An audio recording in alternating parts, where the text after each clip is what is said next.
पढ़ाते थे। इंडिया का एजुकेशन, अब आ ही गए एजुकेशन पे तो सुनो मेरी बात पता है थॉमस मकॉले जो है, थॉमस मकॉले को father of modern Indian education system कहा जाता है, क्योंकि उन्होंने आने के बाद में ब्रिटिश एजुकेशन सिस्टम या फिर वेस्टर्न एजुकेशन सिस्टम इंडिया में इंट्रोड्यूस किया। लेकिन वो जब व्यक्ति आया था मकॉले, तो उसने आके ये देखा कि भाई साहब इंडिया में जो शिक्षा पद्धति है, ऐसी शिक्षा पद्धति कभी किसी देश को कंगाल होने ही नहीं देगी। ऐसी शिक्षा पद्धति इस देश को महान बना के रख देगी। और उन्हें क्या चाहिए था, इंडिया में कब्जा करना था, तो उन्हें यह चाहिए था कि इंडिया का किसी भी तरह से एजुकेशन सिस्टम जो है ना उसको डिसरप्ट किया जाए और इंडिया में चीप क्लेरिकल क्लास के लोग डेवलप किए जाए। उन्हें इंग्लिश स्पीकिंग इंडियंस चाहिए थे जो ब्रिटिश रूल इन इंडिया को सस्टेन करवा पाए।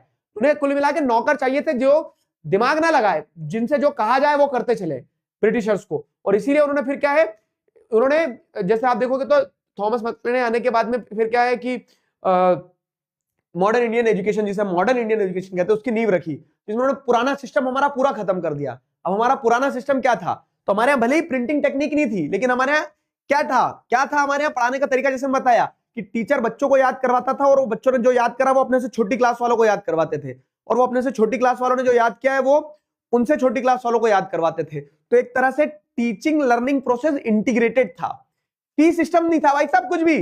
जो आज देख रहे हो ना, आपकी फीस है, नर्सरी की फीस 1 लाख रुपए भरो, नहीं, पढ़ने, शिक्षा सबका अधिकार है और सबका अधिकार है, इसके लिए शिक्षा के नाम पे कोई भेदभाव नहीं होगा। जैसे आप देखोगे तो हमारे कल्चर में भगवान श्री कृष्ण और सुदामा एक ही आश्रम में पढ़े, भले ही एक कितना ही अमीर हो और दूसरा कितना ही गरीब हो, और ये सिस्टम था कि फीस लेते नहीं थे।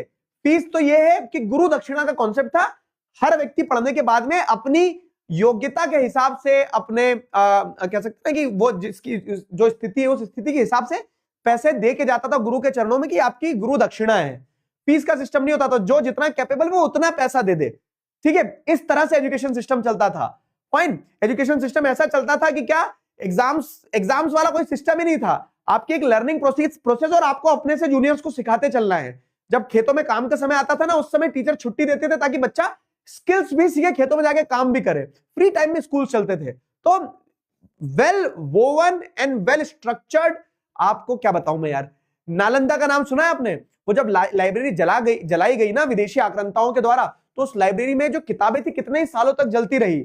दुनिया भर से लोग पढ़ने नालंदा आते थे। क्यों आते थे? कुछ तो बात रही होगी ना। मॉडर्न साइंसेस, सारे साइंसेस इंडिया में पढ़ाए जाते थे। कब? जब ये ब्रिटिशर्स पत्ते लगा के घूम रहे थे, जिंगल आला हु कर रहे थे, उस समय पे हमारे देश में शिक्षा पद्धति इतनी बेहतरीन थी। तो आप सोचो कि ऐसे देश को गुलाम बनाने के लिए क्या करना होगा। ऐसे देश को गुलाम बनाने के लिए सबसे पहले शिक्षा पद्धति ही तोड़ी थी इन लोगों ने। चलो